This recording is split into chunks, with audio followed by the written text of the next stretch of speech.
खोजी टीवी के मुअज़्ज़िज़ दोस्तों, मैं हूं माजिद मलिक और आप तमाम देखने और सुनने वालों को अस्सलाम वालेकुम। नाज़रीन गिरामी, ईरान के बाद बांग्लादेश भी भारत को आंखें दिखाने लगा है।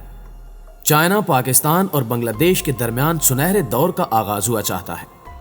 बांग्लादेशी वज़ीर आज़म ने भारतीय हाई कमिश्नर से मिलने से इनकार कर दिया, जिसके बाद भारत और बांग्लादेश के दरमियान तनाज़ात जन्म लेने लगे हैं। जबकि चाइना ने बांग्लादेश से अहम प्रोजेक्ट्स हासिल कर लिए हैं और अब ये इतलात भी मंजरेआम पर आ रही हैं कि हसीना वाजिद आने वाले दिनों में बाकायदा तौर पर भारत से रिश्ता नाता तोड़ देंगी। क्या पाकिस्तान और चाइना का मुश्तरका प्लान काम कर गया? क्या मोदी को बड़ी सजा मिलने जा रही है? खित्ते में होने वाली अहम तब्दीलियों पर बात करने से पहले हस्बे रिवाज चैनल पर नए शामिल होने वाले दोस्तों से गुजारिश है कि पहले खोजी टीवी को सब्सक्राइब करते हुए साथ मौजूद घंटी के बटन को भी दबा दें ताकि आप हर खबर से बाखबर रह सके। तो आइए चलकर मौजू का आगाज करते हैं। मुअज़्ज़िज़ ख्वातीन व हज़रात, भारत को बड़ी सिफारती नाकामी का सामना करना पड़ रहा है। खित्ते में तन्हा होता हुआ भारत दुनिया के सामने है। माजी में की जाने वाली पेशगोइयां रफ्ता रफ्ता सच साबित हो रही हैं। मोदी भारत को बड़ी तबाही के दहाने पर ले आया है। हमसाये ममालिक से सरहदी तनाज़ात, मोदी की नाकाम दाखिली पॉलिसी और मुस्लिम कुश फसादात ने मोदी के भारत का वजूद खतरे में डाल दिया है। वो जो कभी दोस्त हुआ करते थे, अब उनके दरमियान खली जा रही है। ताज़ा तरीन इतलात के मुताबिक भारत और बांग्लादेश के दरमियान दूरियां बढ़ रही हैं। गुज़श्ता रोज की एक खबर के मुताबिक बांग्लादेशी वज़ीर आज़म शेख हसीना वाजिद साहिबा ने भारतीय हाई कमिश्नर की मुतअद्दिद दरखास्तों के बावजूद गुज़श्ता 4 माह से उनसे मुलाकात नहीं की, जो नई दिल्ली के साथ ताल्लुकात कशीदा होने और करीबी ताल्लुकात पाकिस्तान और चीन की जानिब मुंतकिल होने का इशारा देते हैं। भारतीय मीडिया चीख चीख कर पूरी दुनिया को बता रहा है कि 2019 में वज़ीर आज़म शेख हसीना वाजिद दोबारा मुंतखब होने के बाद तमाम भारतीय मंसूबे सुस्त रवि का शिकार हैं, जबकि चीनी इंफ्रास्ट्रक्चर के मंसूबों को ढाका की जानिब से ज्यादा हिमायत मिल रही है। भारत की तशवीश के बावजूद बांग्लादेश ने सलट में एयरपोर्ट टर्मिनल बनाने का ठेका एक चीनी कंपनी को दिया। भारतीय हाई कमिश्नर रीवा गंगोली दास 4 माह से बांग्लादेश की वज़ीर आज़म के साथ मुलाकात के लिए कोशिश कर रहे हैं, लेकिन उन्हें मुलाकात का वक्त नहीं मिल सका। नाज़रीन ग्रामी, एक और खबर यह कहती है कि बांग्लादेश ने मोहलिक वबाई मर्ज के लिए भारतीय इमदाद के जवाब में भारत को सराहने का नोट भी इरसाल नहीं किया, जिसकी बड़ी वजह यह बताई जा रही है कि ढाका का हालिया झुकाव पाकिस्तान और चीन की जानिब मुड़ता नजर आ रहा है। और इस तरह का इकदाम ईरान में हाल ही में नजर आया था, जिसने चाबहार बंदरगाह रेलवे मंसूबे पर भारत के बगैर आगे बढ़ने का फैसला किया, जिस पर दोनों ममालिक ने मिलकर काम करने पर इत्तेफाक किया था। इस वक्त भारतीय हुकूमत ये जानने की कोशिश कर रही है कि चंद दिन कबल बांग्लादेशी और पाकिस्तानी वज़ीर आज़म के दरमियान क्या टेलीफोनिक गुफ्तगू हुई। एक टेलीफोन कॉल ने भारत भर को अजियत में मुब्तला कर दिया है। पाकिस्तानी वज़ीर आज़म जनाब इमरान खान साहब ने बांग्लादेशी वज़ीर आज़म हसीना वाजिद साहिबा को चंद रोज कबल फोन किया। इस टेलीफोनिक गुफ्तगू के दौरान ही पाकिस्तानी वज़ीर आज़म की जानिब से हसीना वाजिद साहिबा को पाकिस्तान दौरे की दावत दी गई, जो कि कबूल कर ली गई। जबकि चीन और पाकिस्तान के मुश्तरका प्लान ने बांग्लादेश को भारत से दूर और पाकिस्तान के करीब कर दिया है। यही वजह है कि भारतीय मीडिया गुज़श्ता 2 दिनों से पाकिस्तानी और बांग्लादेशी वज़ीर आज़म के दरमियान होने वाली गुफ्तगू पर प्रोपेगेंडा करने की कोशिश कर रहा है। ताहम अब की बार बांग्लादेशी हुक्मरानों की जानिब से भी भारत को आंखें दिखाई जा रही हैं, जिसकी बड़ी वजह यह है कि साल 2019 से लेकर अब तक भारत और बांग्लादेश के दरमियान तय पाने वाले तरक्याती मंसूबे सुस्त रवि का शिकार हैं। और ये मोदी की एक चाल थी कि बांग्लादेश को लालच के जरिए करीब रखा जाए। ताहम अब ये चाल कामयाब होती दिखाई नहीं देती। मुअज़्ज़िज़ दोस्तों, ख्याल रहे कि हसीना वाजिद पाकिस्तान के बारे में नर्म गोशा नहीं रखती, जबकि एक और बांग्लादेशी सियासी रहनुमा खालिदा ज़िया को पाकिस्तान के ज्यादा करीब समझा जाता है। यही वजह है कि 2015 में जब बांग्लादेश ने 1971 के जंगी जराइम में जमात इस्लामी के रहनुमाओं को फांसी देने का सिलसिला शुरू किया, तो पाकिस्तान ने उस पर सख्त एहतजाज किया, जिस पर बांग्लादेश ने इसे अंदरूनी मामला करार देते हुए पाकिस्तान को बाज रहने की तलकीन की।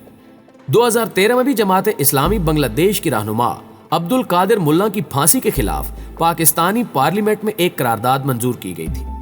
इसके बाद ढाका में सियासी जमातों के कारकुनों ने एहतजाज करते हुए पाकिस्तानी सिफारत खाने का मुहासरा कर लिया था और उसके अंदर दाखिल होने की कोशिश की थी, जिसे पुलिस ने नाकाम बना दिया था। पाकिस्तान में यह तासुर पाया जाता है कि हसीना वाजिद भारत के ज्यादा करीब है اور اس میں کوئی دو رائے بھی نہیں کہ حسینہ واجد کا جھکاؤ ہمیشہ بھارت کی طرف ہی رہا۔ تاہم گزشتہ سال بھارت میں متنازع شہریت ترمیمی ایکٹ کے نفاذ کے بعد نئی دہلی اور ڈھاکہ میں دوریاں بڑھتی نظر آئیں۔ بھارت اور بنگلہ دیش کے درمیان گزشتہ سال پیدا ہونے والی انہی دوریوں کو ڈھاکہ اور اسلام آباد کی نزدیکیوں کی وجہ بتایا جا رہا ہے۔ اس حوالے سے پاکستانی سابق سفیر ریاض حسین کھوکھر نے کہا کہ بھارت اور بنگلہ دیش کے درمیان گزشتہ ایک سال کے دوران تناؤ میں اضافہ ہوا ہے اور لگتا ہے کہ اسی وجہ سے شیخ حسینہ واجد کا جھکاؤ پاکستان کی طرف بڑھا ہے۔ دوسری جانب دیکھا جائے تو چین، جو کہ پاکستان کا بہت قریبی دوست ہے، وہ بنگلہ دیش کے زیادہ قریب دکھائی دیتا ہے۔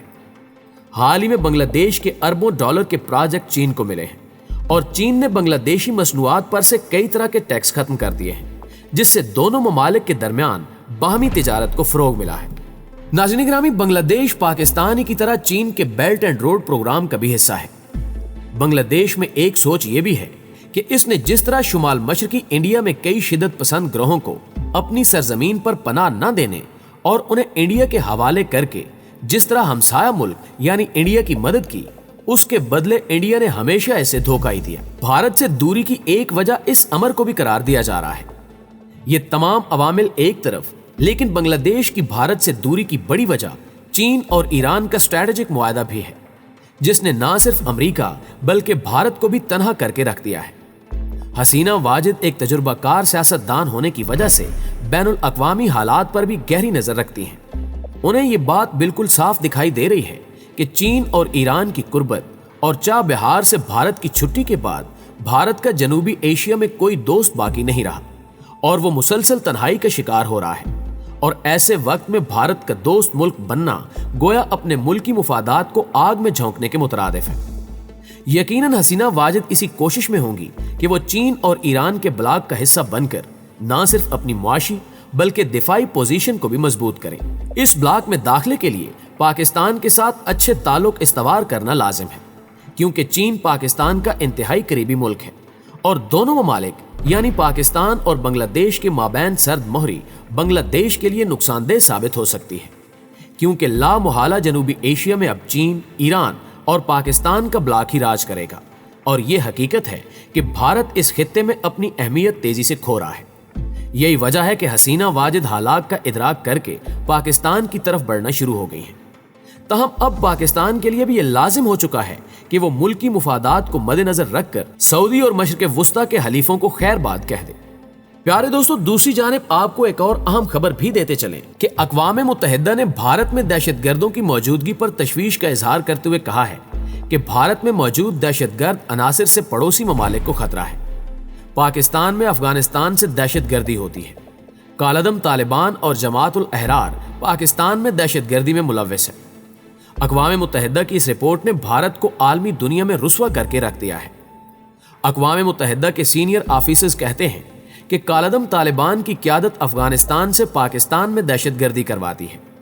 ولی محسود، قاری امجد اور طالبان ترجمان اس کا اعتراف بھی کر چکے ہیں۔ رپورٹ میں کہا گیا ہے کہ افغانستان میں داعش کی موجودگی خطے کے لیے خطرے کا باعث بن سکتی ہے۔ تازہ رپورٹ نے مودی کو بڑا جھٹکا دیا ہے، جبکہ اس عمل سے پاکستانی موقف کو خاصی تقویت ملی، اور کہا جا رہا ہے کہ یہ پاکستان کی انتھک محنت اور کامیاب سفارتکاری کا نتیجہ ہے کہ بھارت کی تمام تر کوشش کے باوجود بھی اقوام متحدہ نے بھارت کو دہشت گرد ملک قرار دے دیا ہے۔ حال ہی میں پاکستان کے مشہور شہر کراچی میں ہونے والی دہشت گردی کا تعلق بھی بھارت سے جڑتا ہے، جبکہ چند روز قبل قانون نافذ کرنے والے اداروں اور سیکیورٹی فورسز نے کراچی میں کالعدم BRSS کے 6 دہشت گرد گرفتار کیے۔ دہشت گردوں نے راہ کی حمایت کا اعتراف کیا اور یہی دہشت گرد تنظیم پاکستان سٹاک ایکسچینج حملے میں بھی ملوث تھی۔ دہشت گردوں نے اعتراف کیا ہے کہ ان کو راہ کی حمایت حاصل ہے اور یہ کہ بھارتی ایجنسی راہ پاکستان میں دہشت گردی کے منصوبے بنا رہی ہے۔ گرفتار دہشت گرد اہم اور حساس تنصیبات کو نشانہ بنانا چاہتے تھے۔ ان ملزمان کو بھی راہ نے تربیت دے رکھی ہے۔ کالعدم تنظیم کا نیٹ ورک افغانستان سے بھی چلایا جا رہا ہے، جس کے بعد پاکستان نے ٹھوس شواہد عالمی اداروں کو دیے اور اب بھارت کو باقاعدہ طور پر دہشت گرد ملک قرار دے دیا گیا ہے، جو اس بات کا ثبوت ہے کہ بھارت امن کا سب سے بڑا دشمن ہے۔ پیارے دوستو، ہمیں امید ہے کہ آج کی اس ویڈیو نے بھی آپ کو کافی اپڈیٹ کیا ہوگا۔ ویڈیو اچھی لگے تو اسے لائک کرتے ہوئے اپنے دیگر دوستوں کے ساتھ شیئر ضرور کیجیے گا۔ جلدی حاضر ہوتے ہیں کچھ تازہ رپورٹس کے ساتھ، تب تک اپنا اور اپنے پیاروں کا ڈھیر سارا خیال رکھیے گا۔ اللہ نگہبان۔